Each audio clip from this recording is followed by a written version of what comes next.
Students are preparing for one of the biggest days in our nation's history. Plus, President Barack Obama has signed nearly 24 executive orders to curb gun violence.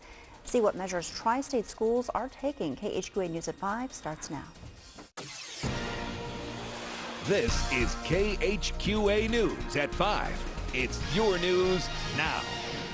Welcome to KHQA News at 5. I'm Raja Maples. And good afternoon, I'm Bo Hicks. And Bo, I have to tell you, I was driving over to Monticello today and the sun was out and all of a sudden it got gray. Yeah, the clouds rolled in. They're going to be here overnight tonight, but until then the sun was gorgeous outside. It was absolutely beautiful, beautiful drive. Yeah, some very cold temperatures last night across the region.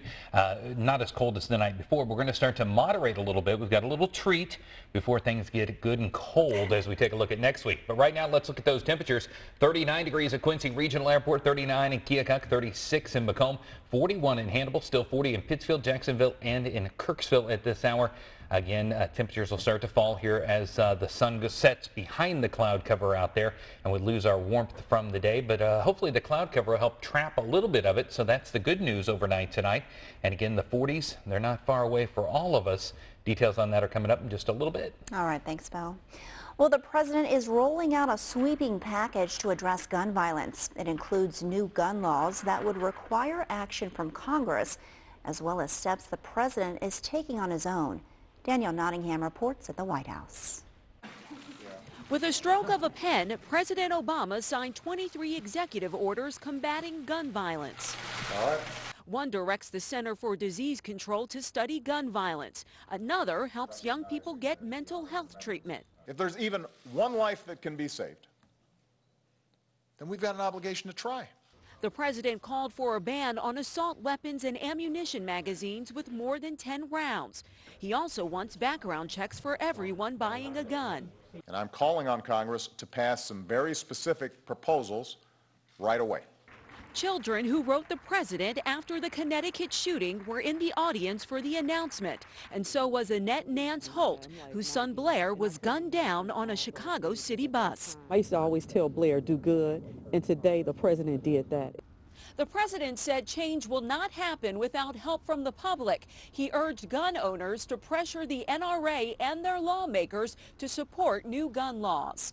Jane Weaver represents the Second Amendment Sisters. She says new laws are a knee-jerk reaction. Let's pass a regulation and then everybody feels better.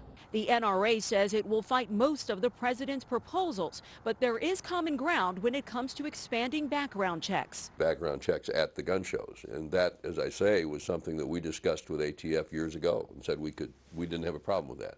Several Republican lawmakers released statements saying they will oppose any new gun laws.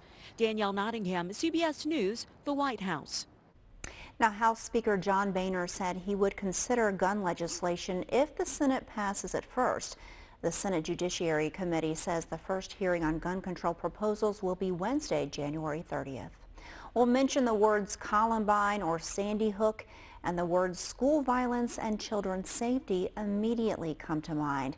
Because of that, many school buildings that are either under construction or in the design phase will have what's called passive security strategies. KHQA's Jim Whitfield has the latest from Hannibal. The Mark Twain Elementary School here in Hannibal just opened back in the fall of 2012. It houses 330 students, kindergarten through 5th grade. And when the school district hired the architectural firm to do the design work on this building, the architectural firm used what's called passive security strategies. Coming up tonight at 6, we're going to talk to the architect who designed this building to find out what that's all about and how it keeps children safe, the staff safe, and how just through a series of simple measures can prevent someone who doesn't have authorization to try and enter the building. All that coming up in just about an hour. Jim Whitfield, KHQA News, Hannibal. In other news, a group of Hamilton High School students are preparing for one of the biggest days in our nation's history. This Thursday, 29 students and 15 adults will head to the East Coast for President Barack Obama's inauguration, but they'll have a few days beforehand to take in the sights that made what our country is today. They'll begin in Philadelphia, travel to Gettysburg, and end in D.C. That's where they'll take part in an inaugural ball and witness the president's oath. They have their own little get-together, meet the rest of the students from around the country, which has always been a very good experience for them. They make friends. I'm sure they keep in contact with them. Now, the swearing-in ceremony and the inaugural address will take place on January 21st on the west steps of the U.S. Capitol. What a wonderful opportunity for those students. Temperatures across the region flirting with 40. Won't last for long today, but tomorrow, heading into the weekend, what will temperatures do? I'll show you right after the break.